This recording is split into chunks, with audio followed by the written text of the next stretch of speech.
after the Republic of Ireland's 3-0 win against Scotland at the Aviva Stadium on Saturday. It is 8:17. OTB AM is brought to you live each morning by Gillette Labs for an effortless finish to your day. And Gavin Cooney of the 42 is in Poland. Gavin, good morning to you.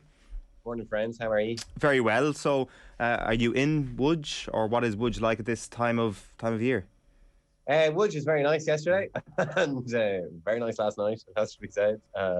It was nice and warm when we landed yesterday. But I did wait to a message from I don't know who it is, but it must be some local meter weather service. Warning: storms and strong winds expected today. Risk of power outages. Seek shelter. Right. It's a busy enough day today. So it seems that the weather is turning here in Łódź. But Eoin didn't the weather turn in the very opposite direction for Stephen Kenny at the weekend? Well, this is the thing: is positive weather needed for this positive storm style clouds football? lifted? Yeah. Well, that is the question. Are we seeing sunnier skies over the Stephen Kenny rain? I mean, there's Nathan scooping a number of intros in preview pieces of tomorrow night. Where are the positivity levels at the moment, Gavin? Can one swallow make a summer, or is this certainly a sense that the positivity that we saw at the end of last year and at the start of this year has been replicated finally once again in another big game? The positivity levels are wildly veering from one end of the scale to the other, aren't they? I think the atmosphere at that game was terrific before the game. You have to say there was no sign of any kind of doubt about the manager or a lack of support to the team festering beforehand, and it was absolutely bouncing afterwards. You have to say it was a really strong attendance, just shy of 48,000, and the atmosphere was really, really good. And my kingdom for a time when we talk about we analyse Ireland and talk about the team without just making it a referendum on the manager. It seems like he's either just proved that he's the man for the job forever, or that he's forever and got his back against the wall trying to prove that he's still the man for the job and is fighting for his job. But that's the gig, though, isn't it, Gav? Like, that has been the gig for every international manager. The way these international windows work now, they're very cramped, condensed. Everybody's obsessed with the Premier League all season, and then suddenly you get 2 weeks and we do a deep dive into the entire psyche of Irish football, and the manager has to deal with that. And that's Martin O'Neill went through it, Mick McCarthy went through it, Giovanni Trapattoni went through it, Ian Barraclough's going through it now in Northern Ireland. Gareth Southgate has been questioned over in England because they're not scoring any goals. Like, this is the gig of the international man. We don't have a 40-game season to judge them on, so you got to win games and you got to win them quickly. And if you go through a couple of matches without a victory, suddenly everybody's asking questions about every part of the setup. Yeah, you are right. Of course, you're right. I thought that maybe it was just like last year was such a protracted battle as regards his status, as regards his contract extension. I thought that maybe there was some of those questions were closed by that contract extension, but they're open. They're forever live questions. They'll never be fully answered because they were open 2 games after back-to-back defeats in this Nations League campaign. And it's absolutely right to criticise him and the team. Like, they were limp performances, and I know there's been lots of stats used and lots of excuses, etc., to talk about how close Ireland were in the games. And yes, they were undone by one stunning long-range goal, another kind of freakish goal, which Ireland probably could have defended better. But the problem is that they were leaving themselves subject to those narrow margins by not creating enough chances and not scoring enough goals. That changed on Saturday. I think the most obvious thing that changed is that Ireland scored first. This is a team that once they start snappily. They always start games with energy, particularly at home. The problem is that they don't get that goal in the first 15 or 20 minutes. Then the energy saps away, the opponent grows in confidence, and Ireland don't look like they can score. But the early goal arrived yesterday, and then from there they closed. They saw the game out really well. Obviously, inspired by just moments of pure individual quality by Michael Obafemi. That's the really interesting thing as well, is that it's a very small sample size, but Ireland and their 1-0 lead seems to rest pretty easily on their shoulders, where historically, if we're using all the trends that have come up time and time again, it is that when Ireland go 1-0 up, things tend to turn sour or nervous at very best very quickly. So is there a sort of freedom to what you're seeing at the moment that kind of show that level of performance after going 1-0 up? I think so. I think also it's just a matter of how the game goes. You just get more space. Ireland, we saw in Armenia, Ireland are still struggling to break down teams who sit deep and deny them space. But obviously when Ireland score first, the opponent has to come out. That leaves you a bit of space. And Ireland has serious pace in the team now that they didn't have when in those games where, Ireland would go ahead after 3 minutes against Georgia or Denmark, whoever it was, and then they'd troop off the pitch, lamenting the fact that, if anything, we scored a little bit too early. Those Ireland teams didn't have the level of pace that this Ireland team has. So I think it's as much a matter of space and how the game goes as it is some kind of intangible like confidence and so forth. Possibly, does it have something to do as well with the supposed quality of the opposition, that Scotland came to Dublin thinking that they were favourites, and they were favourites, and they thought that they would win the game, and that when you go 1-0 down to, in inverted commas, an underdog, you got to push up that little bit harder and you leave space in behind. Is that sort of one of the explaining features as to why some of Ireland under Stephen Kenny's performances, the best performances, have come against teams of a higher quality? I do think it's down to that level of space. I do think it's also... Do you think maybe there's an element of, if not, it's probably wrong to say that the teams underrate Ireland or just write them off, but I think there was an element of surprise last year. It's certainly in terms of when Ireland found that new way of playing with the three at the back. I think they did surprise teams like Portugal, maybe Serbia to a lesser extent, maybe Luxembourg away.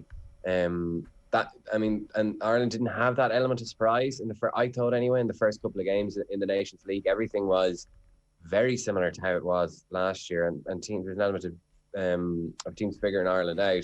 On Saturday there was a quite significant tactical change in that. Okay, there was 5 personnel changes, and all of those 5 players made a big impact. They brought big energy to the team, but they definitely staked a claim to remain in the team. But the tactical shift, I think, was telling. I think that was maybe the single biggest factor in it, in that the midfield two, which is usually Josh Cullen and Jeff Hendricks sitting alongside each other, became a midfield three. It was still 3 at the back, but there was 2 strikers up front and a midfield 3 of Cullen sitting and then Malumbi and Jason Knight ahead of him. It was just, it was like a typical 4-3-3 midfield, like that triangle. But they dropped off. They were compact. They were difficult to play through without the ball, and it just brought so much energy with the ball. And by playing in that way, there's just more angles for passing. Obviously, the first goal came from a classic Irish goal, in that it was eventually nudged over the line from a yard out on a set piece. But there was good Irish build-up play in before it. And I remember in Armenia, Chidozie Agbene had lamented Ireland's ball speed, that they weren't moving the ball fast enough. Well, they did in this game, and it was helped by just the positions the players started in from the off. I thought there was really good movement where Malumbi dropped off in midfield, popped a first-time pass out to Jason Knight on the left, who gave the ball to McClean, whose cross was excellent on his right foot. And just before Obafemi could head it in, Scott McKenna just nodded it behind for the corner from which Ireland scored. So, I think that midfield change was very, very significant. I wonder how much Stephen Kenny has learned over the past week then in terms of team selection, and you mentioned the predictability almost of what Ireland were doing and how quickly that's turned from 6-9 months ago. Teams weren't quite expecting Ireland to have 3 at the back, to very quickly the standard of coaching is such now across Europe that teams knew exactly what they were going to get over the past week with Armenia and Ukraine. That Ireland are in a strong position in that there's not a huge difference in terms of quality from the top players in the squad to the players 15th to 20th in the squad. So you can actually interchange, and that maybe he needs to do a bit more of that to make sure there's the freshness there, and you're always trying a little bit something different. Because I think trying to pick a best Irish 11 now, instantly I would go, it's the 11 that started the last day. You probably put Matt Doherty in it on the right side instead of Alan Brown, which is incredibly harsh on Alan Brown because he played well. But that maybe Ireland don't even need to play 3 at the back all the time anymore, that Stephen Kenny can mix and match a little bit and probably needs to do a bit more than that. I did think that, I have to say, certainly after the Armenia game, you're thinking, do you really need 3 at the back here? Because in Armenia, Ireland's top passing combination was Nathan Collins to Shane Duffy, and you're thinking, well, that's just keeping the ball for keeping the ball's sake. That's not going to worry the opposition whatsoever. And Kenny has always talked about this need to be flexible, the need to be adaptable. And you didn't wonder, would he change the system for this game against Scotland? And he always indicated that he wouldn't, but that there would be tactical shifts and tweaks within it. And I think the change here, not to bore your listeners too much, but the change is a 3-4-3 became a 3-5-2 against Scotland, effectively, where a front 3 became, you take out a striker, Callum Robinson, and put in a midfielder, Jason Knight. And Knight is so much energy there are times where, on opposition kickouts, he would play almost as to the left of the front three, because Ireland pressed really well from those opposition kickouts and stopped the ball getting to Andy Robertson down Scotland's left. But the question as to whether Ireland really still needed three at the back in those games, you're thinking particularly Armenia, will go on. Talk to people, they'll say that, you're not necessarily playing three at the back, just that doesn't mean it's necessary defensive. That gives you a structure from which to attack. Maybe that's true. I don't think Shane Duffy's passing the ball well enough at the moment to have to say to offer that kind of attacking bedrock from a back three. And maybe it's not overly relevant to tomorrow night, because you would expect Ukraine will dominate possession tomorrow, and Ireland, I think, almost certainly will go with three at the back again, despite the injury problems that are there. But for, say, home against Armenia come September, like, Ireland don't have that player. Like, there is nobody out there that we're crying out for that can play in that number 10 that can pick apart a deep lying defence. So he's going to have to try something different so that Ireland can create opportunities against those kind of teams. Oh yeah, I think so. And that, for all the jubilation from the Scotland game, that is still the point I think that the team has to prove. I think you come away from these Nations League games, what does the team have to prove? One of them is how, if you start well, especially in home games, you don't score. Can you keep that going? Can you find a breakthrough in the second half and not have the game just kind of creep away from you as it's been happening? And the second is just breaking down those teams. I was quoting the stats on your show a few days ago that Ireland under Kenny, since they went three at the back, the three games in which Ireland have had their highest share of possession and their highest number of passes has been Luxembourg at home, Azerbaijan at home, and Armenia away. And they're the problem games. Had Ireland just won in Armenia, there's no talk of crisis at all. They're going to lose both of Ukraine, and you shrug your shoulders at the end of it thinking, okay, well, that's fair enough. Ukraine are a much better team than Ireland. And that's where the team continues to let themselves down. And there's sometimes a little bit too much kind of boosterism after games. I have to say, I thought Kenny definitely tempered himself after the Scotland game. He was invited to do a couple of victory laps. Have you answered your critics here, etc., and said that, personal vindication, that's not what I'm in it for, rightly enough. But it's because the team still has a good bit to prove. Well, that was quite striking, wasn't it? Because he was also asked at one stage about the potential of this group, and we saw it on Saturday, just how good can these guys become. And Kenny 6 months ago is probably going all out and saying, listen, we're not thinking about qualifying for Euro 2024, we're thinking about how far we can go in this competition. Whereas actually he said, I think he even acknowledged himself, we've learned from making grand statements, but they can be very good. Yeah, no, absolutely. Like, he's not one to manage expectations, really, is he? And it goes back to last year when he said the target was to win the Nations League group. This was in October. This was before the draw was ever made, and he stuck to it. In fairness, I think you said that publicly. He brought that up. Win tomorrow night. He brought that up completely unprompted, and he hasn't run back from it since, and he can't really. So he hasn't been one to manage expectations. But in fairness, and I don't mean this disrespectfully, not refusing to manage expectations is one of the reasons he got the job in the first place. He was willing to talk about the players available and the team and the potential of it all in a way that was very, very different to the incumbent manager, who was actually Martin O'Neill at the time, and in a very different way to any other of the candidates who were out there. So, not managing expectations is kind of one of the reasons he got the job. But you're obviously getting a bit carried away. Obviously, if you think, beat Ukraine now, you're looking at the mathematics. You mentioned the first goal there, and typical Irish goal. Could we have a moment's appreciation, please, this morning for James McClean, who gets a rougher time than most Irish sports people? He won his 93rd cap on Saturday evening at 33. An awful lot of people felt, he won't be a Stephen Kenny type of figure. He'll be one of the first against the wall when Stephen Kenny comes in. We won't see James McClean again. Only Damien Duff, Steve Staunton, Kevin Kilbane, John O'Shea, Shea Given and Robbie Keane have played more games for Ireland than James McClean. And he was brilliant on Saturday. And set pieces are something we almost turn our noses up at this stage in Ireland. But with Howerhan not involved and Robbie Brady not in the squad anymore, Ireland have struggled hugely from set pieces over the past year, haven't looked anywhere near the threat that we have. And there's no shame in it. Like, look at what Liverpool do with set pieces, bringing specialist coaches in for all of those areas because the fine margins. And McClean's deliveries, I think from open play and the energy he brought down the left-hand side and the experience and all that was top quality, but also what he contributed from set pieces ended up being a game changer, because it's what gave Ireland that first goal, which I think, as you mentioned as well, that corner kick comes from the McClean cross off his right foot just before that in towards Obafemi. So he gets a huge amount of totally unnecessary stick, I think, at times, James McClean, about his quality as much as anything else, but there's still something there. Yeah, I mean, his delivery can let him down. And you start at the start of the game against Scotland, you think, oh, maybe it's going to be another of those games, because Ireland started really well. They pressed, they won the ball back, they drove to the end line, and McClean's shanked his cross over the crossbar. It was really quite dispiriting. But from there, he was outstanding. His delivery was pretty much on the money throughout, off both feet. The right-footed cross that led to the corner, which he delivered for the goal. He was excellent on set pieces. There's another great cross for Scott Hogan for the goal that looks like it probably crossed the line. Are we sure that didn't go in? I'm not sure that it didn't, I have to say. There's no goal line technology. There is VAR, but we didn't. I don't know what camera angles they used, because they didn't. I thought they obviously didn't show it on the ground. I thought we might see it in the press box, but no, we were just told VAR check ongoing, that didn't cross the line.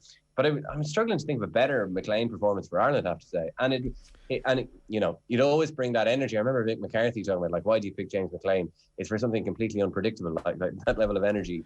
And that unpredictability wasn't always. I always felt it wasn't always a good thing, because you didn't know what he was going to do next. But that was, that could sometimes be to your detriment. But that level of unpredictability was good against Scotland for an Ireland team that had become predictable. And he just brought so much energy, so much pace, so much more, offered so much more than Enda Stevens did in the first couple of games. His delivery was excellent. I think he might be captain tomorrow night in Shane Duffy and John Egan's absence. And I always thought that Stevens was probably first choice ahead of McClean when everyone was fit. I wouldn't be so sure now. Good to see James McClean get universal appreciation this morning. Now let's have a look at the YouTube comments. MLC says, he's a headless chicken running around. Dan says, oh God, no, McClean, just because we've no options doesn't make him any good. Another comment in here from Brown Dog 1986. He says, the win against Scotland was bigger than you think. I now live in Scotland and travelled over with my half Scottish 8-year-old son, who is neutral going into the game, but is now all about Ireland. And I think we have to read out some of Tom English's piece on the BBC Sport website, who said, watching Scotland getting eaten whole by a hungry Ireland team at the Aviva on Saturday summoned up an image from one of those David Attenborough programmes where the cocksure wild beast wanders into the wrong part of the Serengeti only to be pounced on by a ravenous lion. So, Gavin, of the 11 ravenous lions who started on Saturday, everybody's fit. Let's pretend everybody's fit. How many are you changing for a one-off European Championships qualifier, for example? How close to Stephen Kenny's best team is Saturday's 11? Matt Doherty definitely comes into it. For McClean? On the right side. Right, okay. It is cruel to drop. Alan Brown was so good, but you could bring him in field for maybe Jason Malumbi if you're going to shift things up a bit. I think you might get Coleman in the team. It maybe is a bit harsh to be talking about dropping Duffy, but his passing, especially after the back, has been poor throughout these. Well, tomorrow night could be a big change for Irish football's future, because the expectation, I assume, is that Collins will play in the centre of defence tomorrow night, and the way he has played over these 3 games, it's hard to see Nathan Collins giving up that spot for the next few years.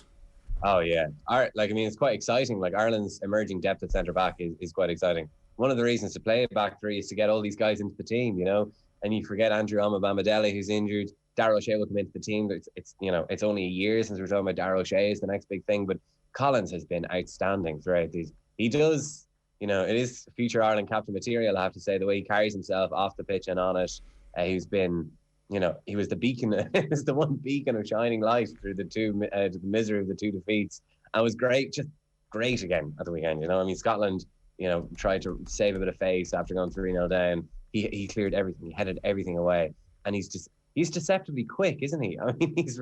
He's got a lot of paces, Nathan Collins. So it's interesting if you can talk about. To go back to Owen's question, what is your best 11 you're starting in a World Cup qualifier, etc., Euros qualifier? maybe you get Coleman into the team at right centre back because of his leadership, because of his experience, because of his quality on the ball. I think it's been proven now that he can't play at right wing back. He's played it twice, or played at wing back twice, away to Portugal, got injured, away to Armenia, got injured as well. To maybe bring him in, and you've got Collins and Egan alongside him.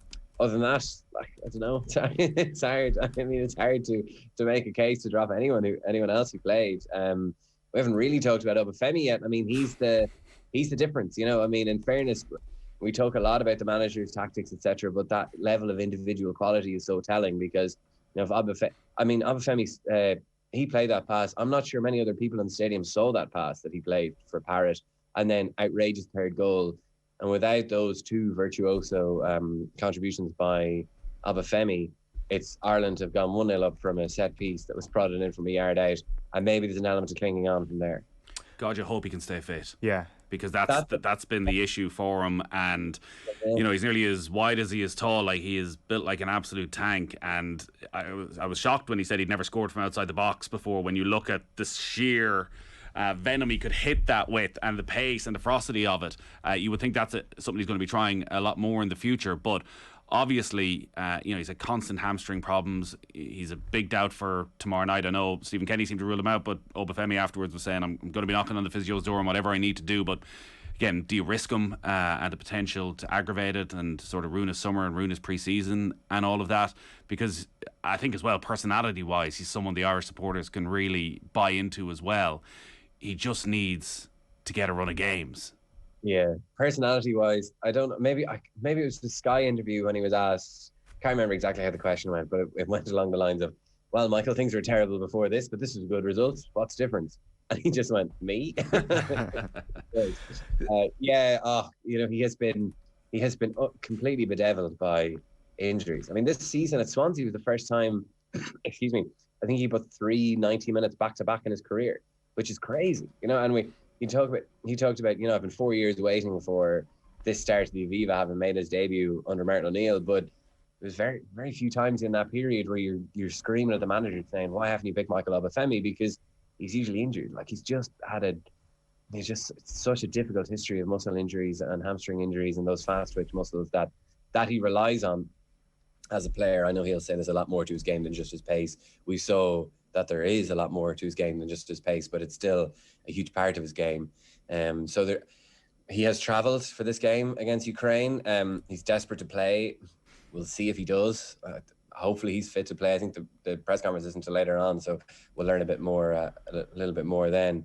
The mood music would seem to suggest that he probably is more likely not to play than play. But Nathan, you're completely correct. You can't risk him, you know, because setting it like a hamstring setback for him is a lot more significant than it would be for any other player of the squad. We might revisit this question in a bit more depth later in the week, but that question about the best Ireland 11, Nathan, do you go along with Gavin's assessment on it? Yeah, I think it's going to change all the time because, again, I don't think there's a huge difference, and like, we're all operating in hindsight. Funny, David Connolly was on This Day last week saying he was looking at it at a slightly different angle, and he felt that Kenny should still be experimenting during the Nations League, which I don't think was really an option, but he felt that against Armenia he should have gone with Will Keane and Michael Obafemi up front and tried something different. But I don't think anybody was calling for Obafemi to start ahead of Armenia, because who are you going to drop? Were you going to drop Chidozie Ogbene? Were you going to drop Callum Robinson, considering the form they had shown previously? I don't think so. So suddenly, is Robinson out of the picture? Like, does Ogbene get back in? Because, Parrott and Obafemi had such a good partnership up there. So there's options. And I think with young players, the other thing, and every coach in any sport of the world will tell you this, young players are inconsistent. And let's see them do it back to back. Let's see a lot of these players follow up on it with no Shane Duffy, no John Egan, potentially no Michael Obafemi. Let's see some of these younger players actually put sustained performances together. A Jason Malumbi, who is so strong in breaking up play, hasn't had huge runs of games. Did get a bit of a run of games with West Brom at the end of the season, but actually go and do it in 2 consecutive Irish performances. Likewise, Jason Knight. Show actually that this is our midfield three for the next 2 years, that Stephen Kenny has no choice. And we haven't really seen that from this group. We get very excited after one game and then it falls a little bit flat. So I think that's the risk when you have so many young players on the pitch. But like, there's options there. I don't think, again, like, you could look at a back three, and I think we all feel we might get to a back three in the next couple of years of Nathan Collins, Darragh O'Shea, and Andrew Omobamidele. But then Jimmy Dunn has just come into the squad, and Jimmy Dunn's been brilliant since he went to QPR. So we had him on the show last year. Again, talk about an interesting personality, like a guy you really want to do well. So I think Stephen Kenny probably needs to look at players on the training ground, freshness, form, and maybe start having that a bigger impact than actually players who have just done well in a match and don't play again for 3-4 months. So I maybe not having a settled side is the best thing for Ireland over the next couple of years. For sure. Yeah. Go ahead. Sorry, very briefly on, when you are picking the team, I think it has to be dictated by match fitness and match minutes. I mean, one of the biggest thing that Ireland brought to that game against Scotland was just energy and conviction, and that was just so absent from those previous games. I think you have to tailor your team selection according to who's playing regularly at club level, so they can bring that high energy. Because Ireland need to play with that high energy now. They can't. They're not. I don't think they're good enough, as we've seen in Armenia. They're not good enough for some kind of sterile domination at half pace to wear you down and will eventually win 1-0. They're not good enough for that. They need to throw everything into games. So I think the match fitness is a major factor, I think, in team selection. Gavin, go get some shelter from those storm clouds that are on the way for both Wood and for Stephen Kenny's managerial future, I assume. Thanks a million. After the week we've had, I'm glad that they're literal rather than metaphorical. So. Cheers, Gavin. Thank you.